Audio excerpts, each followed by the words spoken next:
InnerQuest explores various pathways through which you can connect with the infinite wisdom of the universe and apply it to personal, professional, and spiritual growth.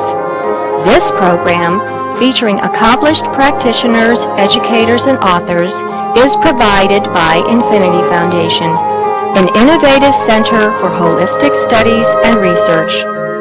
We invite you to share this journey with us.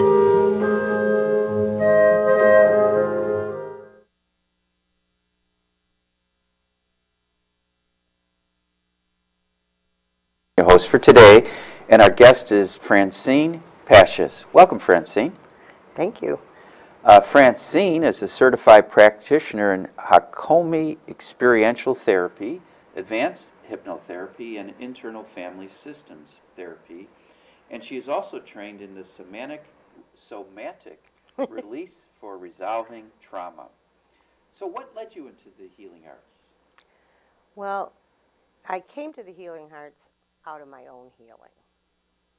So it was like a second part of my career. I didn't start studying Hakomi therapy until I was 40 years old. So I had been, I ran medical staffing companies and wellness centers, but more on the administrative side. Business. That probably helps in your personal practice. It does, because most practitioners do not know how to, run a business. Yeah. Right? So it's very good, and actually other practitioners hire me even today to help organize their workshops and trainings, because I do have that administrative, entrepreneurial. Are you willing to discuss, why you went into the healing arts, your illness or injury? Yes. Well, I had addictions, and they just had gotten out of hand, and Are we talking the 70s, 60s here? Well, that's when they were sort of controllable, but after a while, I just had the addictions just built and built and built. So I went through a personal development seminars that called Pathways to Successful Living seminars. And at that point, it was almost like what Bill W. Talks about in the big book, because there was no Alcoholics Anonymous for Bill W. He had a spiritual transformation. Right. And that's what happened to me in these. Carl Jung, the great psychoanalyst, was in touch with Bill W. Yeah. And he encouraged him to incorporate the spiritual element. Yes, absolutely. I remember reading that. And Bill W. had this sort of spiritual transformation. And when I knew I was in trouble at that time. I knew I was in trouble, and I didn't really know how to get out of it. So my friend's daughter was running these seminars, and she says, I'm not sure what these seminars do, but apparently people have personal development transformations. So I did them, and I had one of those spiritual shifts at that point. And then what happened, so I gave up drinking, I gave up smoking cigarettes, and from that, because those were the things that kept painful memories down. So that stuff that information started bubbling up. Okay. Now, you're an experiential Hakomi therapist. Where does Hakomi fit in with your personal and professional development and practice? Well, the woman that I was led to, or that, from meeting people, she was a Hakomi therapist. My therapist was a Hakomi therapist. I didn't know anything about what Hakomi was. I don't even think I knew what it was called. Well, do you want to tell our audience what is Hakomi therapy and how it works? Right now they're calling it Hakomi experiential therapy.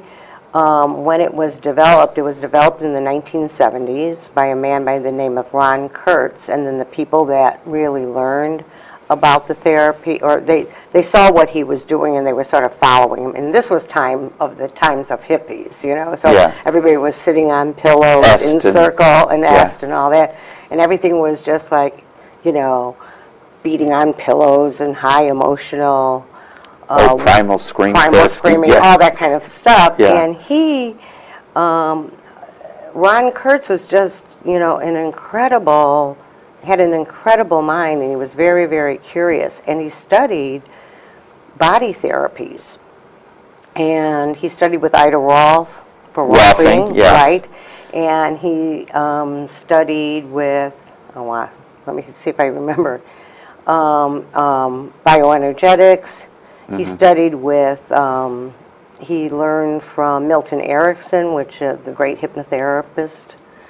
And he just realized that the body was connected, that the body held memory, the body held emotion, because prior to when Western medicine came into existence, primarily, they separated the mind and the body.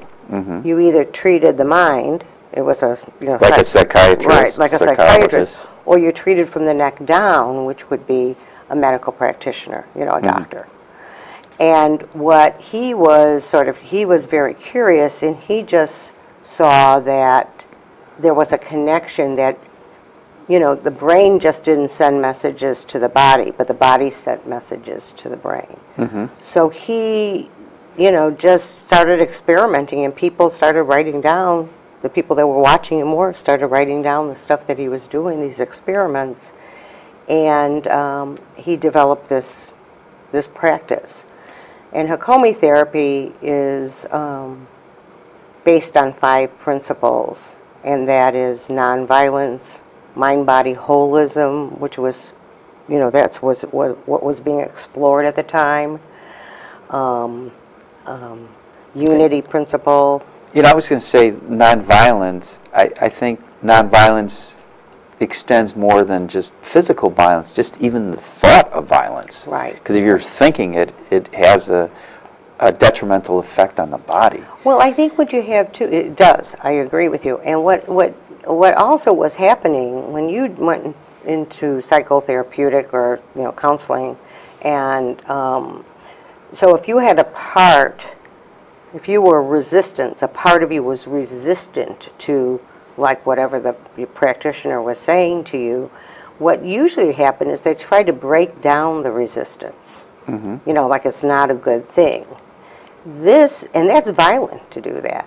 Yeah. But he was saying, we want to befriend the resistance because that part of the person has information. The resistance is there for a reason, basically. Actually, it was Erickson. He'd call it the utilization principle. If a person had resistance, find a way to use it in therapy. For example, a patient came in, he was thrown out of 12 other psychiatrists' office because he'd pace back and forth. So Erickson said, the patient asked, can I pace? Erickson said, sure. He says, but I get to tell you where to go. So Erickson says, go right, go left, move forward, move backward, now go in a circle, go the other way. And then he says, now after about 20 minutes of commands, he said, sit in a chair and go into a trance. And the patient did it. So he used the resistance of pacing. Yeah, but the resistance is there for a reason. If somebody's resistance, it's there. It's usually a part that's protecting the person. So it's there for a reason. I agree. And it's also sometimes there because people don't know any other way. It's just habitual. Yeah. Like a bad habit. Well, yeah, yes. The big thing that Ron Kurtz used is he used mindfulness. He did not want to put people in full trance, like full hypnotherapy. Yeah. He wanted to be able to engage with the person. And so mindfulness is a Buddhist meditative practice, as we all know today, right? And so we as Hakomi therapists use mindfulness to let the person witness their own experience as it's happening. They're doing present moment awareness. So for instance, if you're telling me about something that happened to you, like be it last week or when you were 5 years old, we would just encourage you to pause for a moment and check in with yourself to see what is it like in this moment telling me when this. you're recalling something Right. from the past. Now, you mentioned that there was 5 principles of Hakomi. I know the third to last one you said was unity, is mindfulness the fourth? Mindfulness is the fourth. There's unity, and that means that we're in this together. So the therapist and the practitioner really are in the healing together. And so does a practitioner reveal his or her own pain, or? Only if it's in service to the client's Okay. healing. Only Yeah. if it's in service But to this it. concept of unity is fascinating because when a child's first born, the infant thinks mother and I are one. Mm-hmm. And he says, well, when this infant wants to eat, this other part of me feeds me. Infant's tired, this other part of me puts me to bed. If the infant needs a diaper change. But so there's a point where the mother and the infant separate, called individuation separation. So this Hakomi therapy is really able to get at very old and deep wounds. It really gets to unconscious material by using mindfulness. It gets to unconscious material. And it does it in a gentle way so that you're not re-traumatizing a person. So you're using mindfulness so a person's watching their experience even if they're talking about it from a present moment experience. Now, but why the name Hakomi? Where did that come from? Well, it's an interesting story. Mind you, this was the 70s, and one of the stories that I really remember hearing about was that someone in, the followers, somebody had a dream because they didn't know what to call it. They didn't know what to call the therapy. So somebody had a dream that some medicine woman came and just said the word Hakomi. He goes, that's what it is.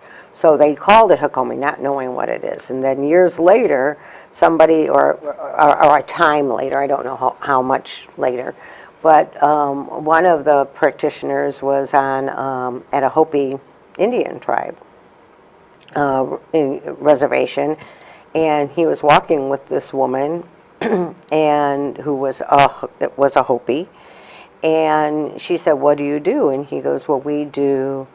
I do a thing called Hakomi." And she goes, "Oh, that's one of our words." And he said, "Well, what does it mean?" Because nobody knew what it was. And she said, "It means, who am I in relation to these many realms? Wow. Or the shorten is, I got chills down. I still get chills every time I say that. And the shortened version is, who am I? Well, And the many realms is, the mind-body holism. Mind-body-spirit holism idea. You mentioned that the name Hakomi came through a dream.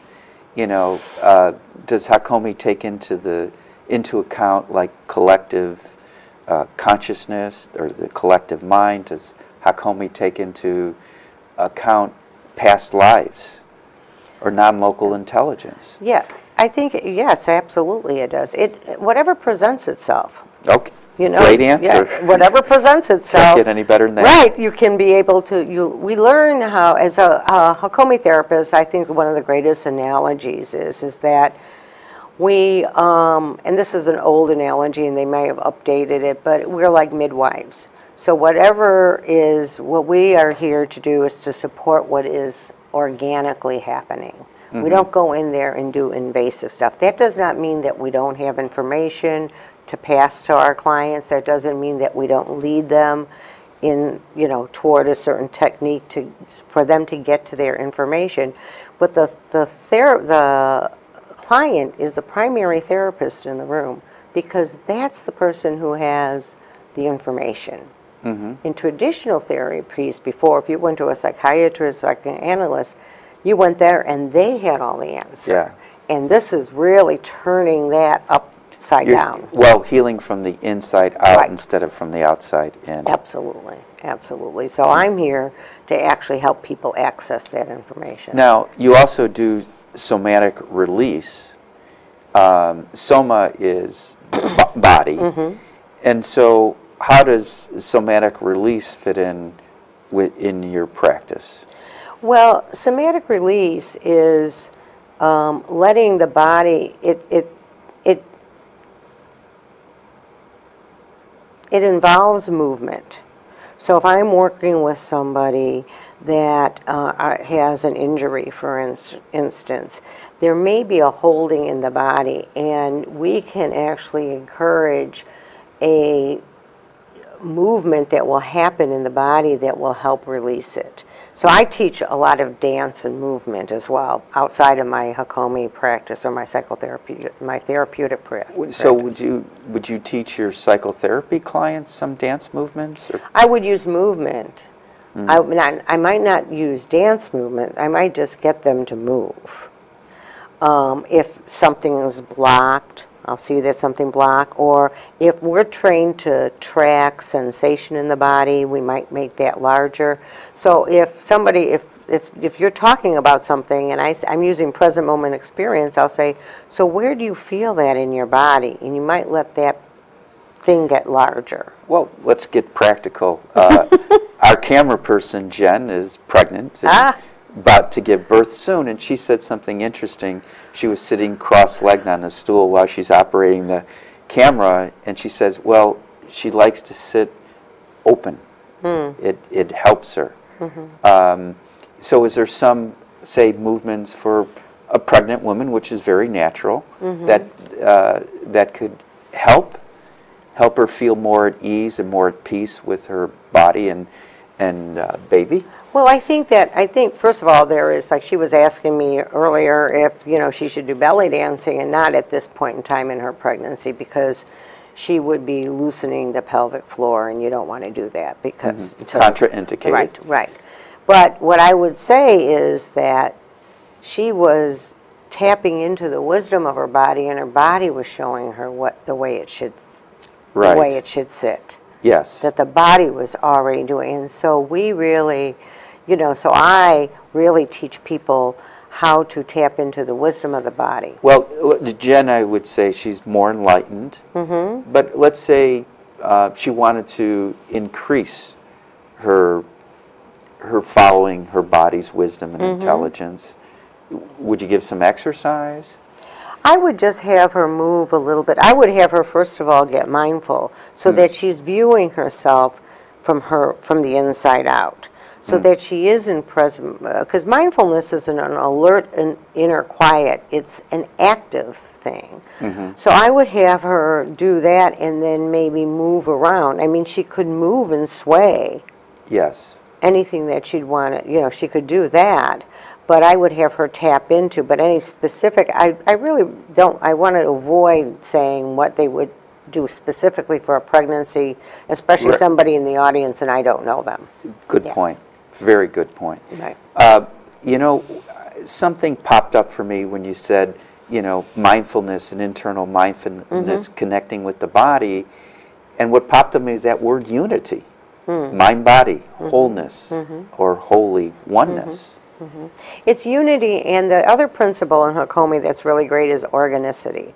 And so we're really tracking and encouraging and contacting what organically is happening.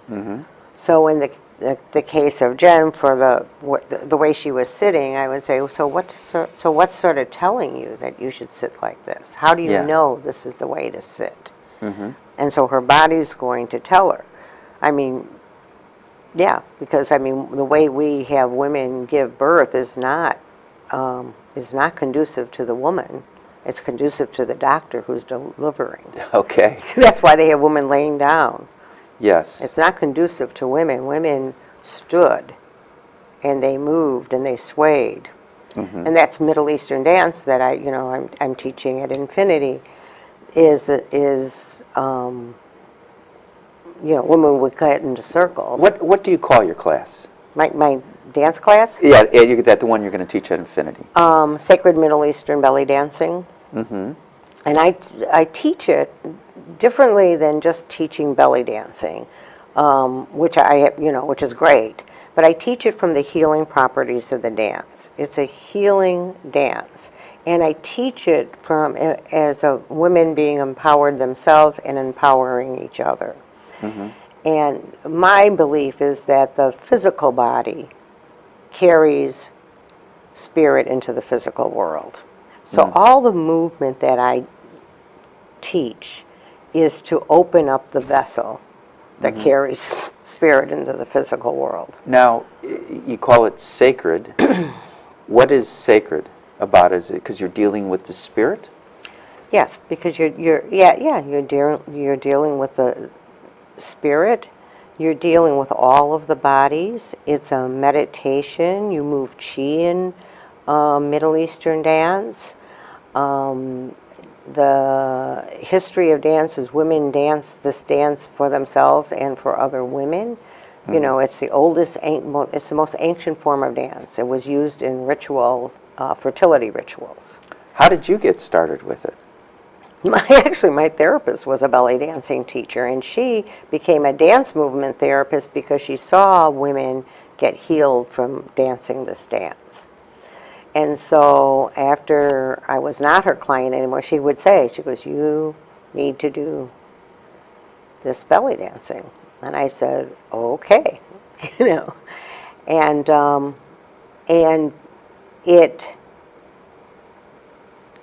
when I teach people this dance, I stand in the room and I watch women unfold in a beautiful way. And men used to dance this dance along with women during the fertility rites, and men also.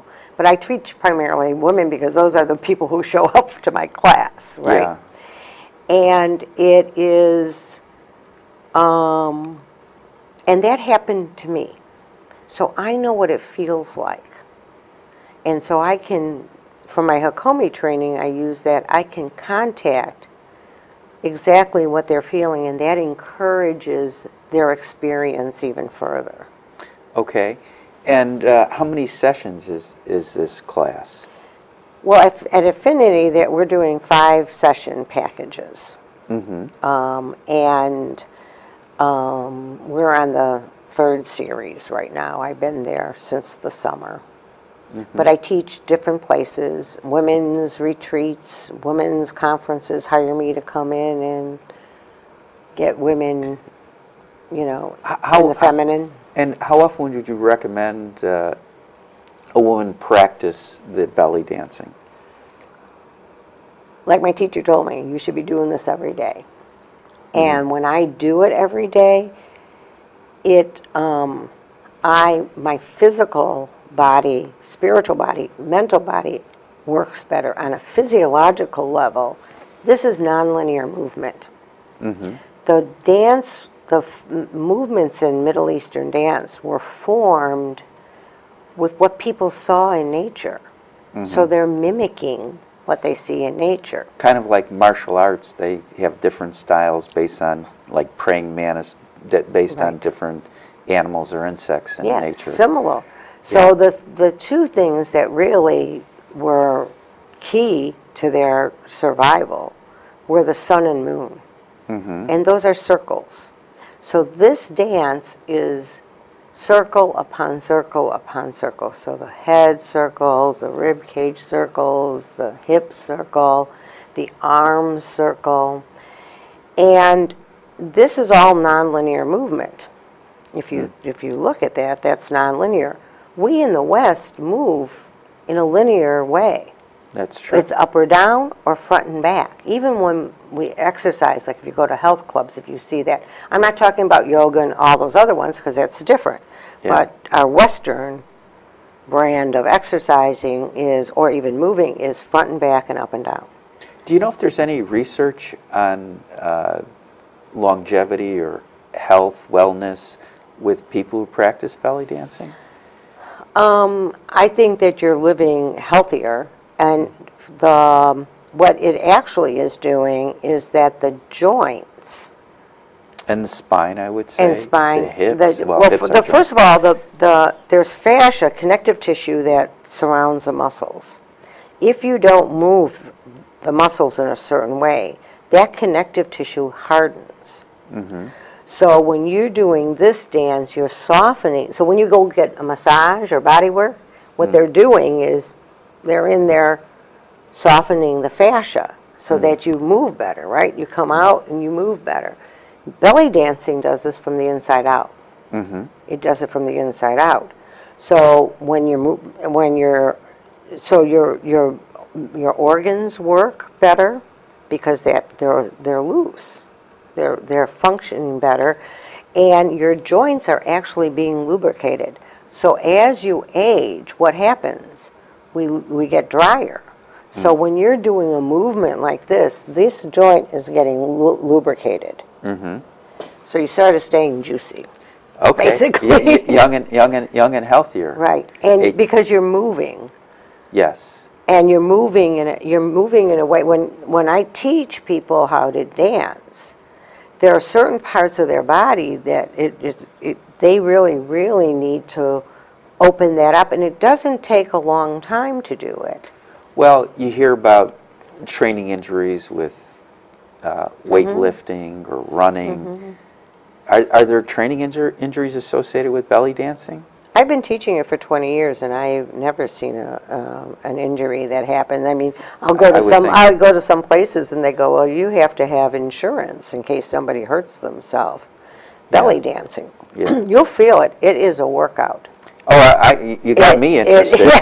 It is a workout, and that's why health clubs were trying to bring belly dancing into that, because they knew that arms were getting toned, all the body muscular was getting toned. Well, I like the spiritual component working with energy like yoga or Tai Chi. Yeah. Well, I open my classes with a moving meditation, which are centering meditations, and they are, and it's to invite the feminine in. Now, do you ever get couples, like husband and wives, boyfriend and girlfriends, or? I've never had anybody ask, but they would be certainly welcome to come to the class. Yeah. And they'd be welcome to even having private class, too. Now, I know, well, whatever I've seen belly dancing, and I've even interviewed a belly dancer for this show, there's like an outfit associated with, most people have an image of what a belly dancer look. When people take your class, what can they wear? What do you suggest? They could wear really anything that they want. They want to have an elastic top, no matter if they're wearing slacks, because the waist comes around the hips. And the reason for that is that the hara, which is the center of our bodies, right? Depending on who you study, who you listen. The hara is about 2 finger widths below the navel and 1 inch in. And the idea is to keep that unencumbered. Because this dance comes from the navel, goes out to the world, moves wherever it moves, and it always wants to return to the navel. Always. Well, I think we're going to have to cut it there. Oh. We're out of time. Oh, okay. For more information about Francine Passias, Thank you. Infinity Foundation Inner Quest show, stay tuned to the credits at the end. Until next time, wish you good health, good spirits, and good fortune. Thank you so much, Francine. Thank you, Jay. It's been a pleasure. It's been a pleasure.